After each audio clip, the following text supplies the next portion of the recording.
SmarkCast episode 11. I guess it's 11. I don't really know. I have no idea. I need to quit keeping track of that. Doing this from a new location, no longer in Nerdvana. This is just going to be from the living room. I'm too lazy to go up my stairs and set all this stuff up again, and it looks really crap because it's got nice fluorescent light instead of some natural sunlight. And my heater's broken. It's 30 degrees outside, so I'm wearing a hoodie inside, but I can take that off. That's ridiculous. Alright, so this week on Raw, we had, the main point was Daniel Bryan not being there, but that's only because he was on his honeymoon with Brie.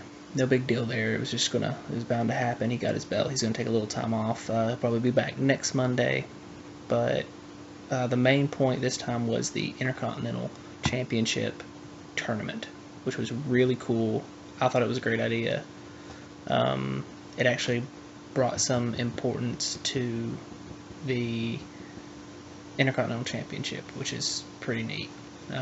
It makes it actually seem, it makes it mean something, which is good, because it's something that title really needs. Ed had the 8 guys are going to go for it. Some great matches. I mean, they opened up the show with one of them, and they kept it going. But before I start any of that, Raw was good for what it was. Good matches, good storyline building, stuff like that.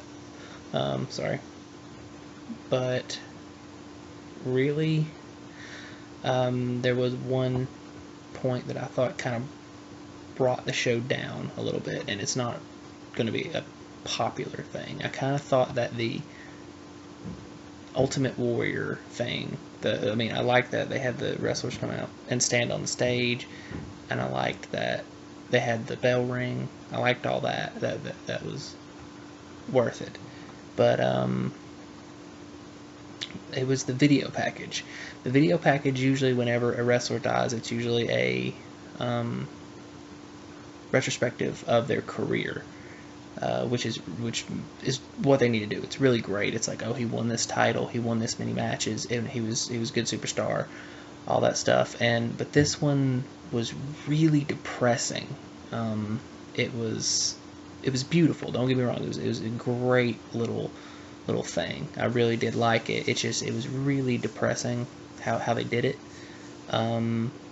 About having him they actually played the speech that he did on Raw throughout about the man that breathes his last breath and all that, almost like he knew he was going to die, and it was a lot about his daughters and everything. I think it just brought the show down. It made the show depressing, and I think what they should have done is had the wrestler stand out, and then they do the bell ring.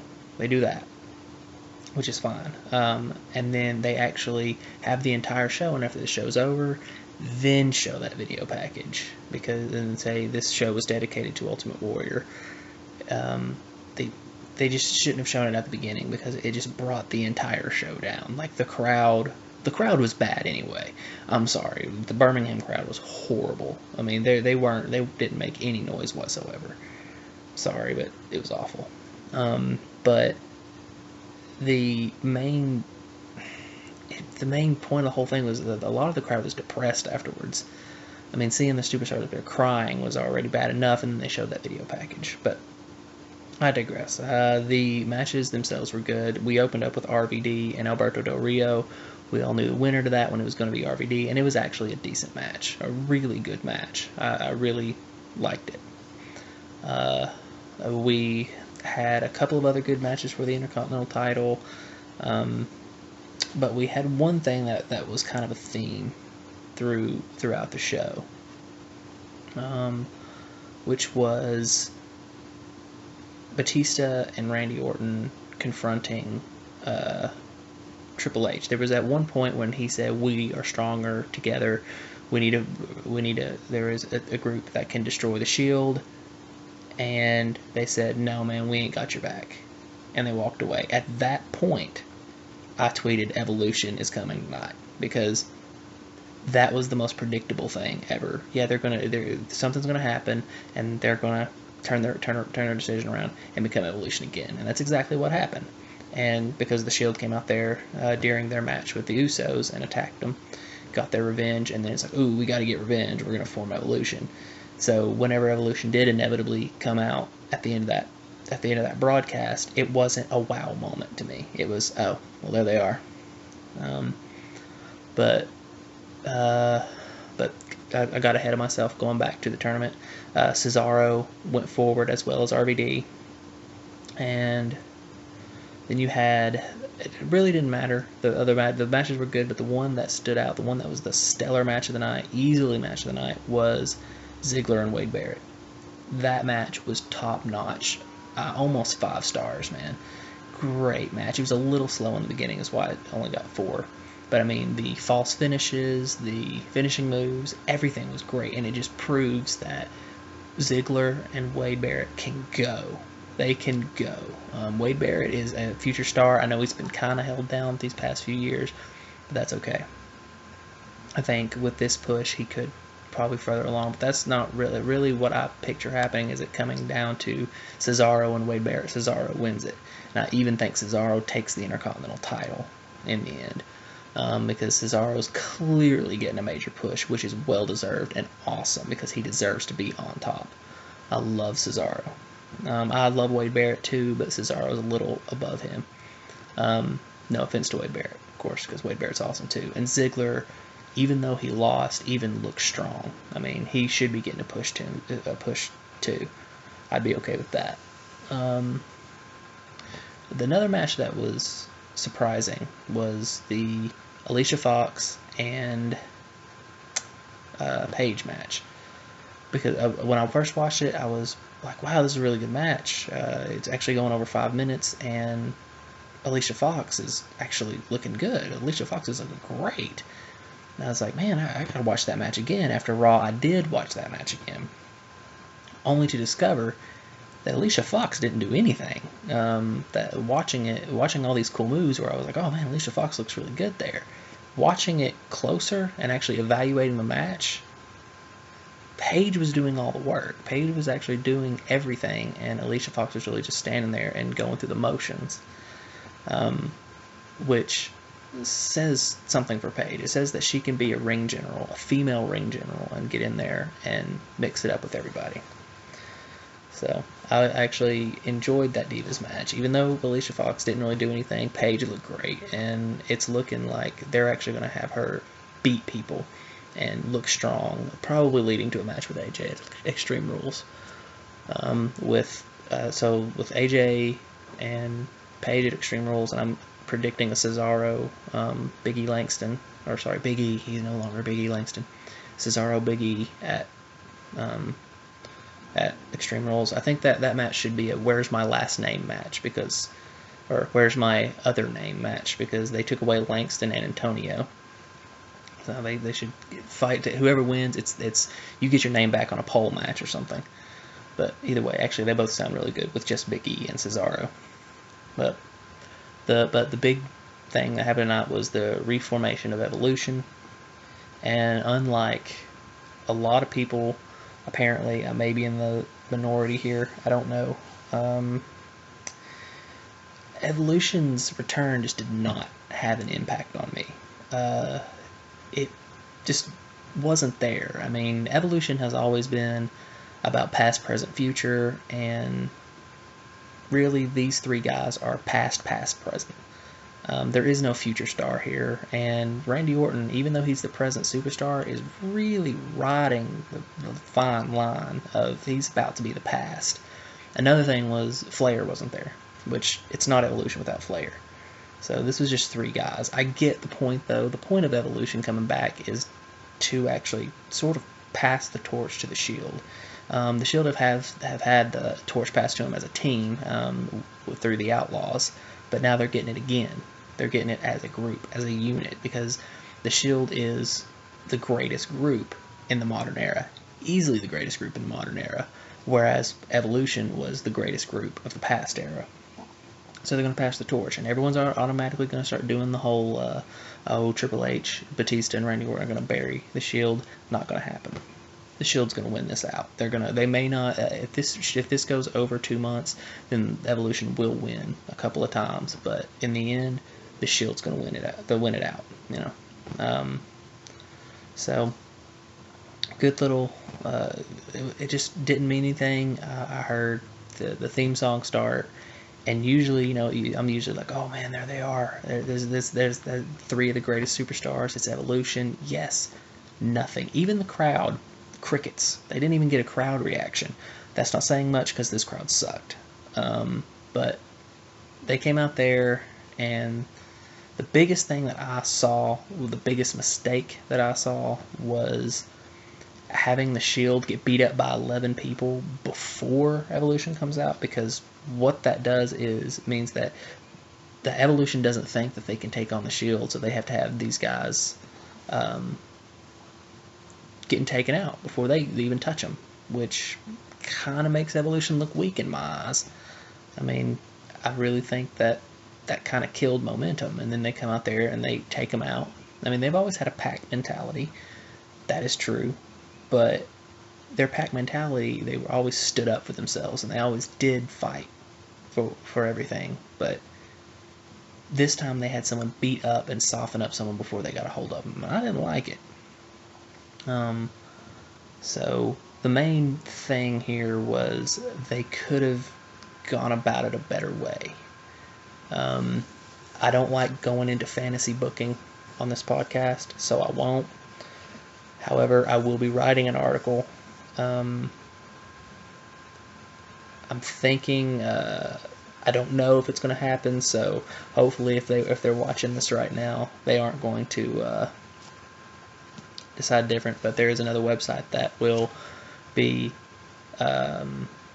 posting this. I'm not going to say the name because just in case, you know, it doesn't work out, but I'm thinking it will. So if I will be doing my fantasy booking the way I would have done it, I think it just would have been more epic in another way, and I will be doing an article on that, and I will be posting it on that website. In fact, you're probably coming from that website to view this right now, which is kind of odd because I haven't even written that article yet, but this won't be posted until that article is. Very confusing because I actually recorded this a day before.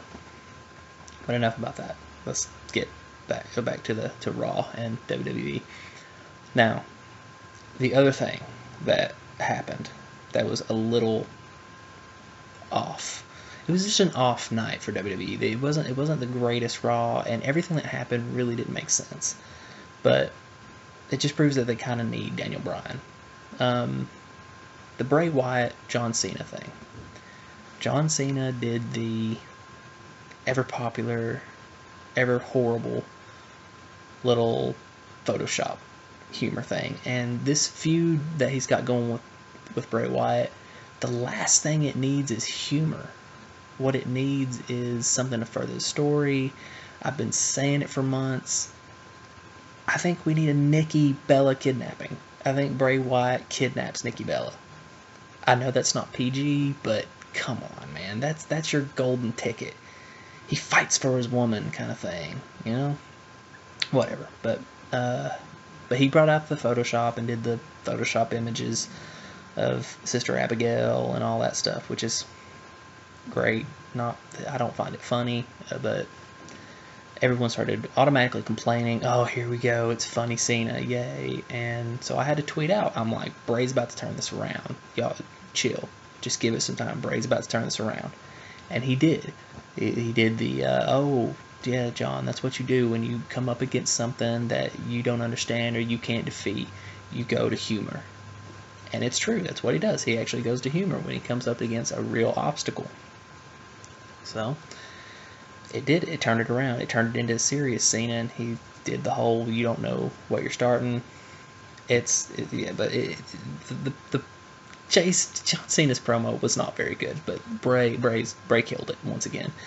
And I think that John Cena is one of the best on the mic right now. He's great, but on this one it was a dud. It just kind of petered out at the end there. So Bray Wyatt comes in, steals the show on the mic once again, and this So this feud continues. That's fine because they actually put on a good match. I figure they're gonna because they're now they're gonna have a match at Extreme Rules with a cage match. You know, it's like the whole point of it though was John Cena said, "Let's make it a match where your boys can't interfere." But if memory serves me correctly, at Elimination Chamber, that cage didn't stop them at all. In fact, they kind of got in without opening the door. So, you know, it's WWE logic. It's okay. But that's what happens. So I think this match will be great. I don't think there will be an interference. I don't know what'll happen. Personally, I think we may see another member of the Wyatts. I don't know. Maybe even Sister Abigail. I don't know. Maybe we'll get to find out who said the Sister Abigail has been brought up a lot. My problem with that is who plays Sister Abigail. It can't be AJ because AJ's going to be going into a thing with Paige, and she's probably going to be losing against Paige, and that's going to kind of, unless she loses and that ends the feud, and then she comes up as Sister Abigail, because really, AJ's the only person I can think of that could possibly be Sister Abigail. But other than that, we'll probably get another Wyatt member. I'm thinking, I could be wrong. That's going to be my bold prediction, because I'll, as the watchers, readers, listeners know, I've been saying that every pay-per-view I have a bold prediction, and my bold prediction is we're going to get a new member of the Wyatts, be it the new member or Sister Abigail herself. As for the member of the Wyatt family that could join in, no idea. Don't ask me. I have no idea. Maybe Bo Dallas comes in and they actually acknowledge the fact that Bo Dallas is Bray Wyatt's brother, and they kind of start something, because they were tag team champions for a while in FCW. But they were as Rotundas. It was Bo Rotunda, and I forget what Bray went by. It wasn't Wyndham, but that's his real name, Wyndham Rotunda. So I would love to see that, though. I'd love to see those two the Rotunda brothers get back together and be the Wyatt brothers, because it's really, when they smile, they look exactly alike. And I think Bo could possibly fit in because he's nuts. He's so positive that he's nuts.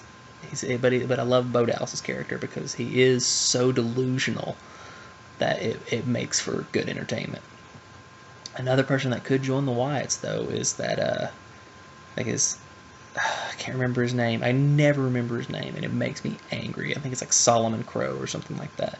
He's in NXT. He hasn't actually made his debut, but he is like a hit on the NXT has shows that aren't televised, and he's just a hit there. Everyone loves him. I can't remember his name. Solomon Crow's probably that dude in TNA that has the exact same persona. Yay, TNA! This time TNA got a little bit ahead, because they got the same guy with the same persona, but put him out before WWE could debut him, even though WWE debuted him months ago. They just haven't debuted him on TV yet. Another person that could probably fit in is Corey. Problem though with that is he is very hit and miss. I'm usually a fan of his, but lately it's just his mic work and his in-ring work haven't been on par with what it usually is. That's okay. So I'm thinking the Wyatts get a new member, maybe, hopefully, freshen some things up. And a lot of people are wondering if Evolution's going to get a new member, because right now it's Evolution versus Shield. It's 3-on-3. I don't think Evolution's going to get a new member. I just don't. Because the main argument is when Daniel Bryan comes back, then it's going to be the Shield and Daniel Bryan versus Evolution, and Evolution needs an extra person. What they're going to get is Kane. Kane's going to come back, and he's going to be the monster with the mask. I have a problem with this because this means Kane starts feuding with Daniel Bryan, and I'm just not into that feud. Kane has been corporate Kane for a while, and he's been doing nothing but losing, so why does he get to feud with the champion?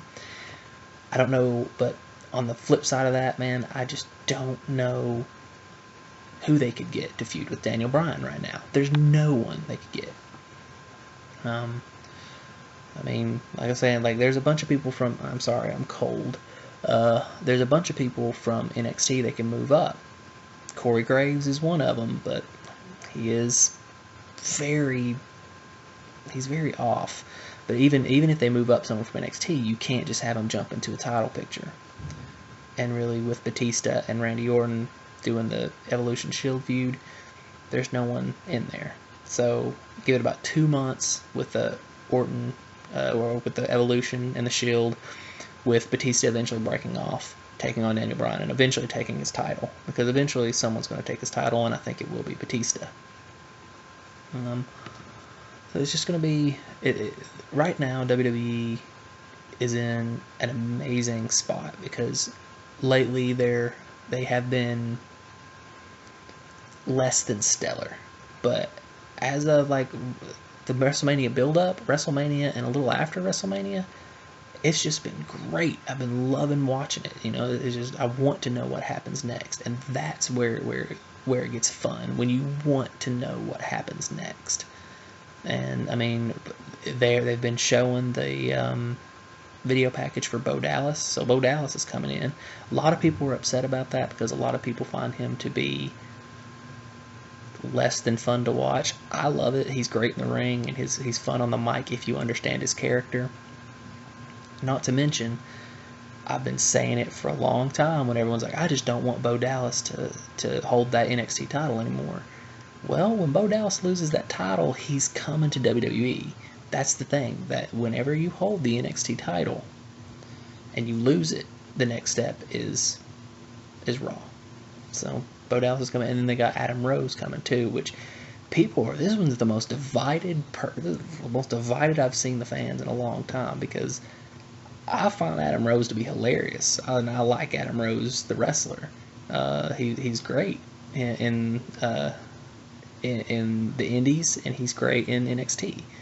He's a good solid performer, but people are turned off by this persona because it is very Russell Brand, and that's exactly what it is. He is exactly Russell Brand. He gets on the party bus or the exotic bus or whatever he calls it, and they have the bunny playing Hungry Hungry Hippos, and it's really weird, but at the same time, it's something new, something we don't have is characters. So I'm excited for him to come in because it's going to be a new character. So, but that's pretty much all that happened this week.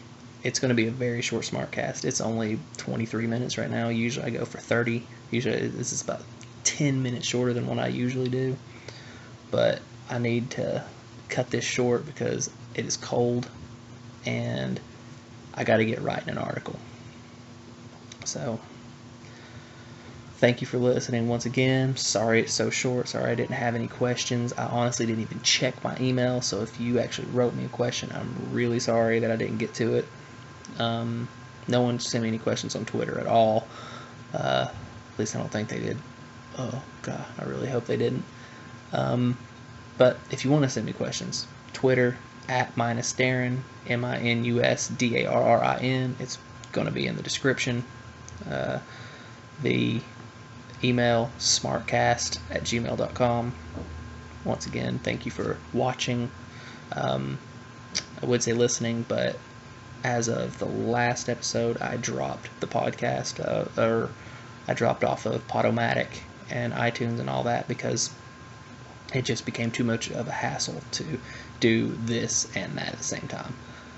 So, you know, if you want to see SmarkCast now, it's YouTube only. YouTube exclusive. And I'm thinking it's about to become a one website. My articles are about to become a one website exclusive thing. But thank you for listening once again. I am Darren. This is the SmarkCast.